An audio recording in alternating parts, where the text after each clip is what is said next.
les amis, c'est Monsieur Puss et aujourd'hui je suis à Ahmed, à Bali, en Indonésie.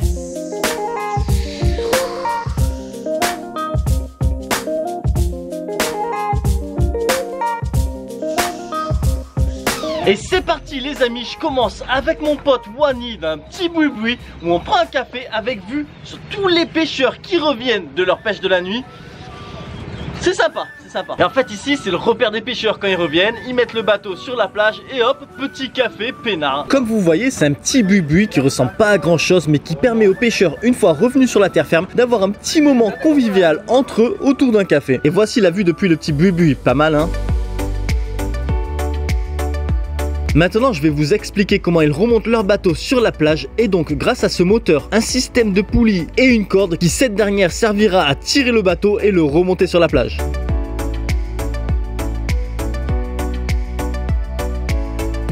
Allez, parlons poisson, et ce que vous voyez là, c'est ce que le pêcheur a ramené. Une partie sera vendue et une partie sera pour lui et sa famille. À Ahmed et ses alentours, il y a plein de petites baies avec des petites plages comme ça qui sont toujours remplies de bateaux. Alors là, vous vous dites, ouais, ben quoi, il y a plein de bateaux, on peut pas aller nager. Non, non, vous pouvez y aller tranquille, franchement, il n'y a pas de souci. En plus, prenez un masque et un tuba et il y a des chances que vous vous régalez. Perso, je vous recommande de prendre un scooter et de conduire le long de la côte en direction d'Alampura. Il y a plein de points de vue magnifiques, vous allez vous régaler. Allez, c'est parti les amis, on va voir qu'est-ce qui se passe sous l'eau. Enfin, qu'est-ce qui se passe, qu'est-ce qu'il y a à voir hein. Et sinon, on dirait pas que je suis chauve comme ça avec le masque. On trouve donc pas mal de poissons tropicaux. Perso, ceux en triangle me donnent l'impression d'être dans un aquarium, même si j'ai jamais nagé dans un aquarium. La petite étoile de mer bleue, mais c'est ouf sérieux. Puis les coraux de différentes couleurs comme ça, on dirait presque un bouquet de fleurs. Et ce poisson cure-dent, c'est ouf aussi. Mais ce qui est encore plus dingue, c'est qu'ils ont mis carrément un petit temple sous l'eau.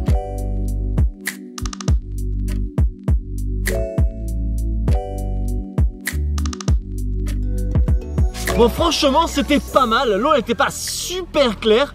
Mais bon, j'ai vu des endroits pires, comme j'ai vu des endroits mieux ici à Bali et en Asie du Sud-Est. Pour manger ce midi, je me suis arrêté au Teman Café. Et la raison que j'ai choisi cet endroit, c'est juste pour la vue. Je sais pas encore si c'est bon ou pas.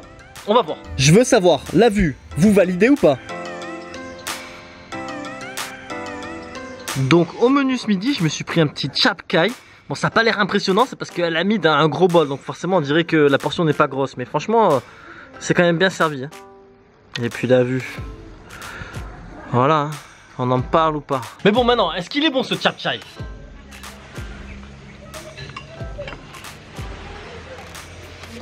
Je valide. Je valide.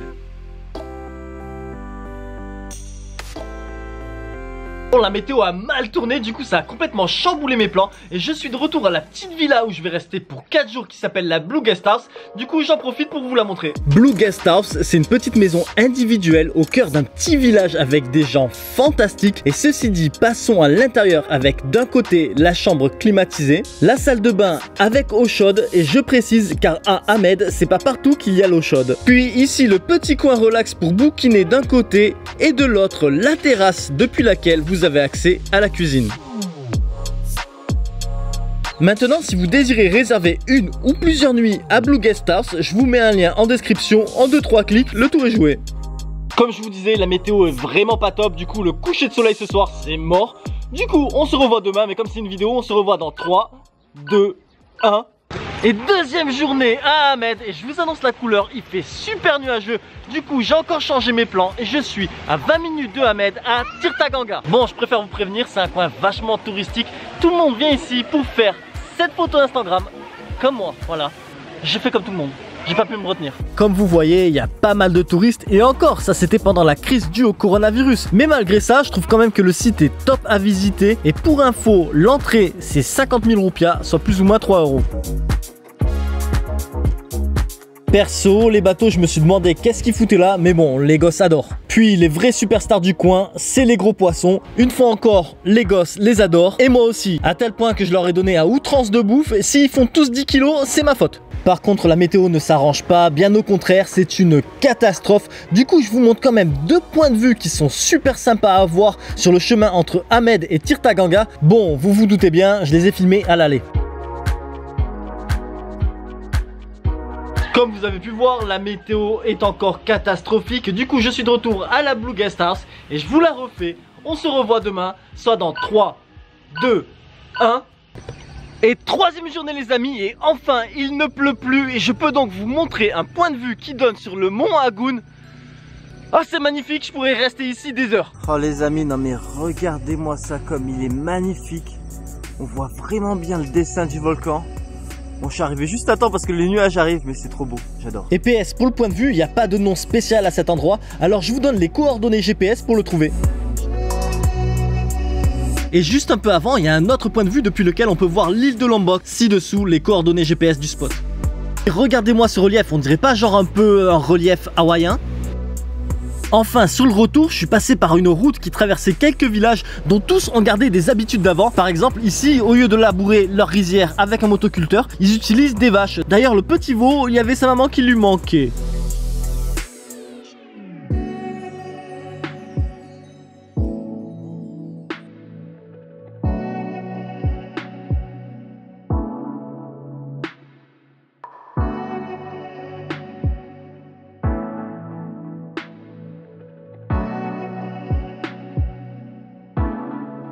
Hamed, c'est sympa pour faire du snorkeling, de la plongée, partir en mer, pêcher. Et moi j'ai choisi de visiter les alentours. Donc après le point de vue, on continue au Water Palace qui s'appelle aussi Tamanu June. Je suis jamais venu ici, donc on découvre les lieux ensemble. Pour info, le palace tel que vous le voyez là est une reconstruction de l'original, et ceci dû au tremblement de terre et à l'éruption du mont Hagoun de 1963 qui avait tout détruit, enfin pratiquement tout détruit. Maintenant, le prix de l'entrée est de 50 000 roupias, soit plus ou moins 3 €, et franchement c'est un lieu qui vaut d'être visité. C'est joli, c'est calme, c'est photogénique, et depuis la terrasse du haut, on a une super vue. Franchement, ça vaut le détour. Ah Hamed, je vais pas vous mentir, les plages ne sont pas paradisiaques. Par contre, à 30 minutes de Blue Guest House, vous avez Virgin Beach, et là déjà le game il est un peu plus ici. Depuis le point de vue, ça vous annonce la couleur. Pas moche, n'est-ce pas? Et une fois sur la plage, ça reste pas mal, c'est propre, ce qui fait plaisir. Puis vous voyez les bateaux comme ça avec les cocotiers, ça fait trop penser aux Philippines. Pour ceux qui y sont déjà allés, vous trouvez pas non? Sinon vous avez aussi quelques restos avec quelques transats, sympa pour boire un coup ou manger un bout.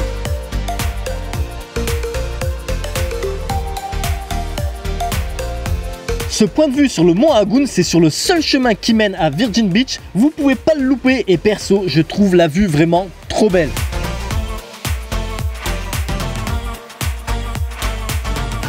Pour terminer la journée, je suis de retour à Hamed, à Sunset Point. C'est un genre de petit bar un peu en hauteur avec vue sur le mont Hagoun, et c'est parfait pour le sunset, donc le coucher de soleil. Sauf que là, ça s'annonce mal. Mais bon, on sait jamais, on croise les doigts. Ça s'annonce clairement pas top, il y a un paquet de nuages, je vois pas comment cela peut rapidement s'arranger. Je m'ambiance quand même avec une bintang, mais je crois que le coucher de soleil, je peux faire une croix dessus. Bon, c'est clairement un échec, mais bon, maintenant vous connaissez le spot. Donc si vous venez pas en décembre ou janvier, il est fort possible que vous ayez plus de chance que moi.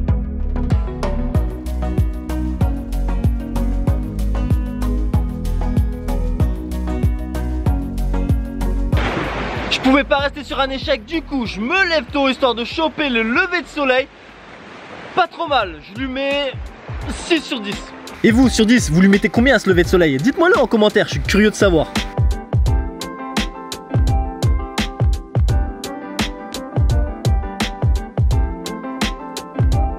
Et les amis, je pouvais pas terminer cette vidéo sans vous montrer la plage principale de Hamed. Alors je vais pas vous mentir, c'est pas la plus belle plage de Bali, mais vous avez une vue sur le mont Hagoun qui change le game totalement. Alors, on en parle ou pas de la vue sur le mont Hagoun? Puis c'est aussi sympa pour venir observer le quotidien des locaux qui eux n'ont clairement pas choisi l'option du moteur pour remonter le bateau.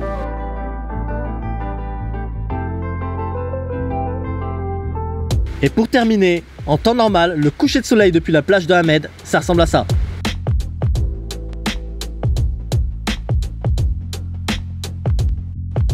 Et voilà les amis, c'est la fin de cette vidéo. Maintenant, les aventures à Bali continuent. Donc si vous désirez ne rien manquer, n'hésitez pas à vous abonner. Je vous dis donc à la prochaine sur ma chaîne, La Bizette. Je vous remercie d'avoir regardé ma vidéo et maintenant si vous voulez ne rien manquer, n'hésitez pas à vous abonner à ma chaîne. À bientôt.